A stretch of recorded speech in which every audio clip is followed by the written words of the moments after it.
Hi, my name is Mark Shonda, and I'm a professor of theater and the producer of the Ohio State University Theater Season. Today we're going to share a conversation with our guest director for our upcoming Shakespeare production of Romeo and Juliet, Alison Bomber. Alison got connected to the Ohio State University during our 7-year partnership with the Royal Shakespeare Company. She works professionally as a text and vocal coach and a theater maker for a variety of theater companies around the world. Welcome, Alison. Thank you. Hello. I'd like to start out by asking you about your preparation as the director for the production. I noticed that you like to call yourself a theater maker instead of a director. Can you talk about that? Well, my specialism as I work with companies is in text and voice work as a conduit, I suppose, a bridge between this 400-year-old language and 21st century actors. So my whole way of working is to center on the words, on the language.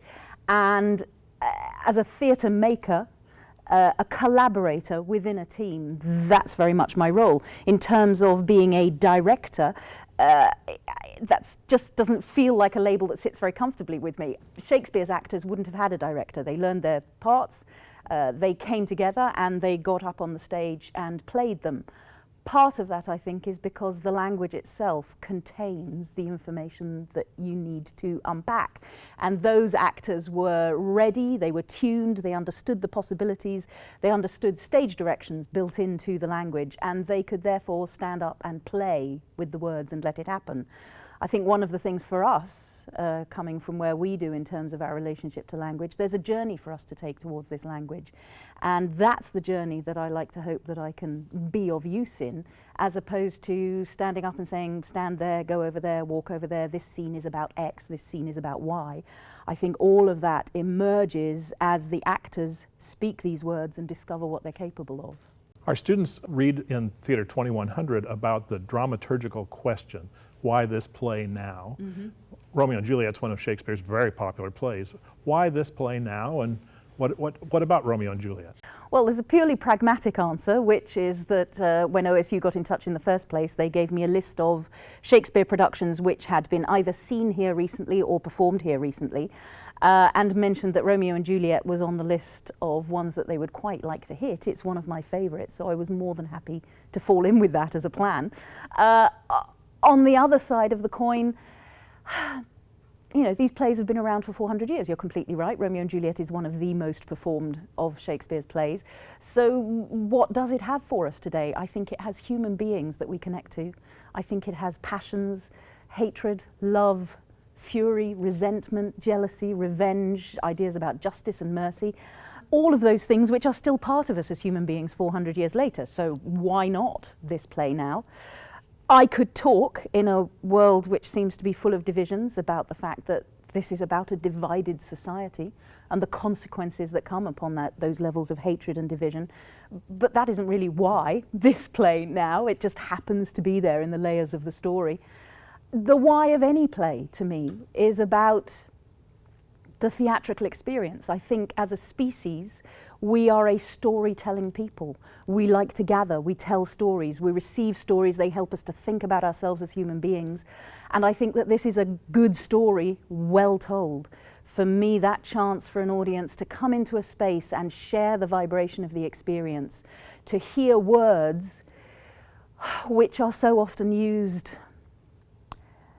in a debased kind of way in our society, to tell lies, to prevaricate, to cover up, to hear words being used to elevate the human spirit, to hear words raising the pulse rate, to hear a vibration that engages the imagination, that asks questions of the audience, that demands their engagement.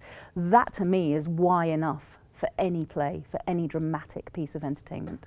You've been working with our 9 MFA actors who are in their second year of their 3-year program. They're doing all of the roles in the play, as I understand.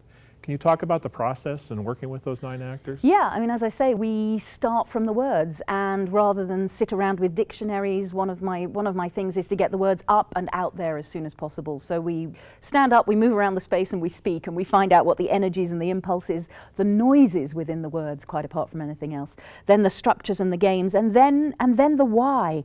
The why of these particular words in this particular character, and it has to come from a need. There is some of the most incandescent, heightened language in this play that Shakespeare ever wrote. And to find out why those characters reach for those images, reach for those particular ideas in that moment, it has to be forged under pressure.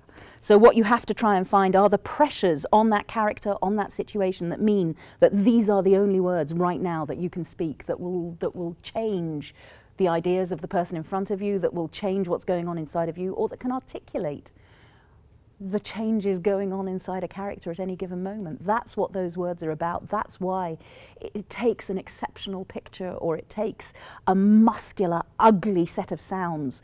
If an idea is problematical, if an idea is struggling to make its way into the world, he'll give you noises, he'll give you pictures that make that happen.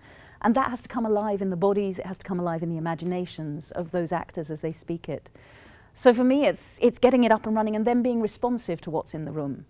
If those words aren't catching fire, if those words aren't taking flight, what do we need to create around them to mean that it can happen, to mean that it can come alive? And it's been great working with them. It's been fascinating to see people take hold of this language and see how it makes them grow as human beings as well. Because this language asks us to be more vivid, deeper, bigger, more alive than we get to be mostly in our everyday lives. This is not people sitting down and having a cup of tea. This is life or death. This is love and fury. This is hatred and revenge. This is huge. This play comes alive on October 19th here in the Roy Bowen Theatre. We hope so. We hope so. What do you hope the audience takes from this production? I don't think, again, as a theatre maker, that you can be in charge of what an audience receives. Shakespeare is built on ambiguity. That's one of the reasons we're still performing him 400 years later, is people come to these texts and they find what they find in them because they bring their own relationships to the language. As far as I'm concerned, I would hope that anybody who comes to Shakespeare wary about it, or thinking it's not for them, or thinking it's not easy to understand, I would hope that they can come and just be swept up in the story and understand that this language can take them onto another sphere, as music does, as dance does, as any kind of art form that is operating at its greatest pitch can do for people. Take them on a journey, take them somewhere else, take them out of themselves and give them an experience that is not part of the everyday. Well, I'm confident that the passion that you've shared in this conversation about the show will come across the stage. And I hope thanks so. for working with our MFA actors. We really appreciate it. It's an absolute pleasure to be here. So October 19th in the Roy Bowen Theatre, we'll look forward to great evenings and great performances. Thank you very much. Thank you, Alison.